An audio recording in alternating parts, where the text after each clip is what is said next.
Assalamualaikum warahmatullahi wabarakatuh. Alhamdulillahilladzi an'ama alaina bi ni'matil iman wal islam wa ja'ala syahru ramadhana syahrul maghfirah. Asyhadu an la ilaha illallah wahdahu la syarikalah wa asyhadu anna Muhammadan abduhu wa rasuluhu la nabiyya ba'dah. Allahumma shalli wa sallim wa barik ala sayyidina Muhammad wa ala alihi wa sahbihi ajma'in, amma ba'du. Pertama-tama marilah kita panjatkan puji dan syukur kehadirat Allah bahwa pada hari ini kita masih bisa berkumpul, kemudian kita juga bisa melaksanakan ibadah saum di bulan suci Ramadan ini, diberikan nikmat umur panjang oleh Allah. Mudah-mudahan kita diberikan panjang umur selalu agar kita bisa bertemu dengan bulan Ramadan berikutnya. Hadirin yang saya hormati, materi ataupun topik yang akan saya sampaikan pada hari ini yaitu tentang ciri-ciri orang yang taubatnya diterima oleh Allah. Kita ketahui bahwa Ramadan merupakan bulan maghfirah atau bulan ampunan. Itu adalah salah satu nama dalam hadis Nabi dari 10 nama bulan Ramadan. Di antaranya adalah bulan maghfirah atau bulan ampunan.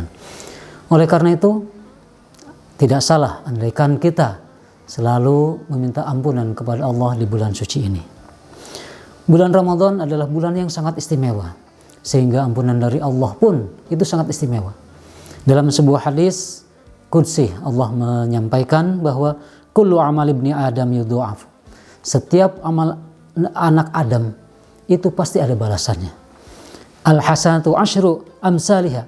Setiap satu kali kebaikan maka akan dibalas oleh Allah 10 illa sab'imi'ati di'bin, sampai 700 kali. Kemudian Allah mengatakan, kalau Allah Ta'ala illa saum, kecuali saum, fa innahu li wa ana ajzi bihi. Dan saum itu nanti Allah sendiri akan membalasnya. Begitupun ampunan Allah, Allah sendiri insya Allah yang akan nanti memperhitungkannya kepada kita. Hadirin yang saya hormati, mengenai ciri-ciri dari tobat yang diterima oleh Allah, itu menurut Imam Nawawi ada 6 ciri. Yang pertama yang harus kita selalu pegang teguh, bahwa ciri orang yang diterima tobatnya yaitu tidak merasa dirinya terpelihara dari kemaksiatan. Artinya dia merasa tidak aman dengan kemaksiatan, sehingga setiap hari beristighfar. Ini pernah ada sebuah kisah. Malaikat Jibril pernah datang kepada Rasulullah. Dia menyampaikan, wahai baginda Nabi, saya ini adalah malaikat utusan Allah dan saya masih hidup sampai sekarang. Kemudian malaikat Jibril menangis di pangkuan Rasulullah sampai bergetar tubuhnya itu. Rasulullah membangunkan, ada apa gerangan Jibril? Kenapa engkau menangis sebegitu rupa? Kata Jibril, saya takut wahai makhluk Allah yang Allah sangat cintai. Oleh karena itu saya mengadu kepada engkau. Saya takut andaikan nanti Allah mencabut hidayah dari diri saya ketika sebelum kematian saya. Sebab makhluk manapun tidak akan lepas dari fitnah ketika dia masih hidup. Itu setingkat malaikat Jibril, apalagi kita. Oleh karena itu, andaikan kita merasa berbangga hati dengan amalan-amalan kita, kemudian kita merasa akan terpelihara dosa, itu salah besar. Siapa kita ini? Hanya Allah yang memberikan taufik dan hidayah kepada kita. Yang kedua, kata Imam Nawawi, ciri orang-orang yang taubatnya diterima, yaitu hatinya melihat kegembiraan itu jauh dan kesedihan itu dekat. Dalam arti, dia selalu menyesali perbuatan dosa yang dia lakukan. Dia tidak pernah merasa gembira. Kenapa? Karena takut dosanya itu tidak oleh Allah dicatat. Dan kemudian tobatnya tidak diampuni oleh Allah. Nah, dalam sebuah hadis pernah disampaikan dari Imam Al-Baihaqi, la tasyiq bi kasratil amal fa innaka la tadri taqabbal minka amla. Janganlah engkau puas dengan banyaknya amal. Sesungguhnya engkau tidak tahu apakah amalmu diterima atau tidak oleh Allah. Kemudian wala ta'amana dunubaka, dan janganlah merasa aman dengan dosa yang telah kau perbuat. Fa innaka la tadri hal kufirat anka amla. Apakah dosa tersebut Allah hapuskan ataukah tidak? Itu hak prerogatif Allah. Oleh karena itu kita harusnya merasa bahwa belum tentu Allah menerima taubat kita. Oleh karena itu kita setiap hari harus berpuasa, harus bertobat. Kemudian kapan waktu-waktu tobat itu? Dalam sebuah hadis dikatakan bahwa sholat 5 waktu itu adalah menghapuskan dosa ataupun tobatnya manusia itu dengan sholat. Sholat 5 waktu, dari sholat ke sholat itu Allah mengampuni. Misalnya kita sholat subuh kemudian kita sholat duhur, maka dosa antara sholat subuh dengan sholat duhur itu Allah akan ampuni. Begitupun mingguan, Jumat, dari Jumat ke Jumat, maka Allah akan mengampuni.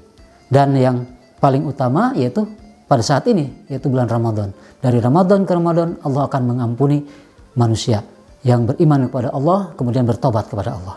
Oleh karena itu jangan sia-siakan hidup kita ini dan selalu bertobat kepada Allah. Kemudian man amalaka anka mughayyiban ma tadri mallahu sani'an bih.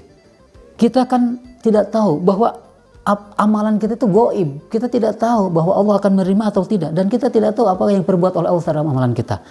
Apakah kata hadis tersebut ayaj'aluhu fi sijjin am yaj'aluhu fi 'illiyin, apakah akan ditulis ke dalam tulisan amal baik ataukah ditulis ke dalam tulisan amal buruk? Kita tidak tahu, hanya Allah yang tahu.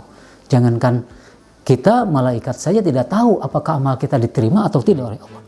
Yang ketiga, yaitu senang bergaul dengan orang-orang yang baik.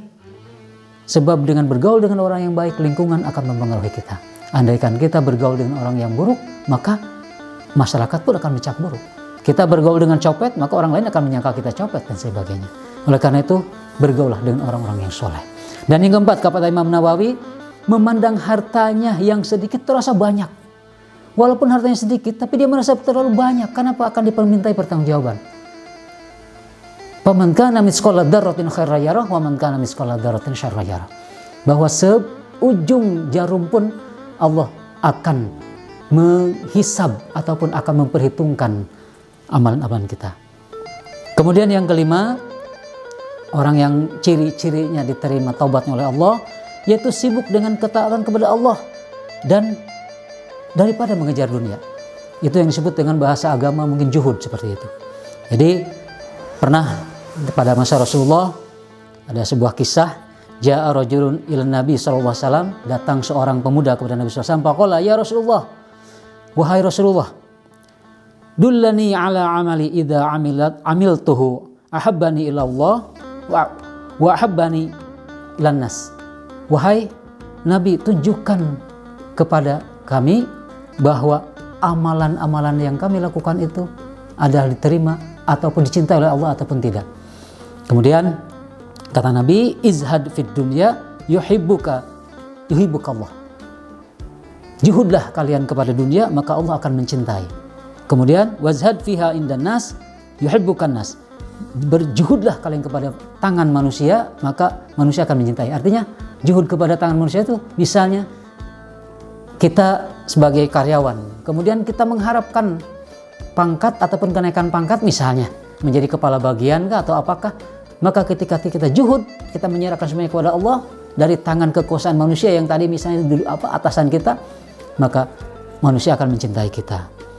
Kemudian yang keenam, yang terakhir, yaitu selalu memelihara lisannya. Orang yang ciri-ciri yang diterima taubatnya oleh Allah selalu memelihara lisan. Kenapa? Karena dalam hadis yang sangat masyhur, man kana yu'minu billahi wal yawmil akhir falyaqul khairan aw liyasmut. Barang siapa yang beriman kepada Allah dan hari akhir, maka berkatalah yang baik-baik saja ataupun diam. Oleh karena itu, marilah kita semua muhasabah di bulan Ramadan ini untuk selalu meminta taubat kepada Allah. Apalagi 10 hari kedua itu disebutkan adalah bulannya maghfirah. 10 hari pertama rahmat, 10 hari kedua maghfirah, dan terakhir adalah itkun minan nar, ataupun dibebaskan dari api neraka. Dan mungkin kita akan menyambut 10 hari kedua ini dengan banyak bertobat kepada Allah. Mudah-mudahan tobat kita diterima, dan mudah-mudahan Allah memberikan rahmatnya kepada kita, karena kalaupun kita mendapatkan surga bukan karena amal kita, tapi karena merhamat Allah. Mohon maaf atas segala kesalahan. mudah-mudahan bermanfaat. Usikum wa nafsi bitaqwallah. Alafu minkum wallahul muwaffiq ila aqwamit thariq. Assalamualaikum warahmatullahi wabarakatuh.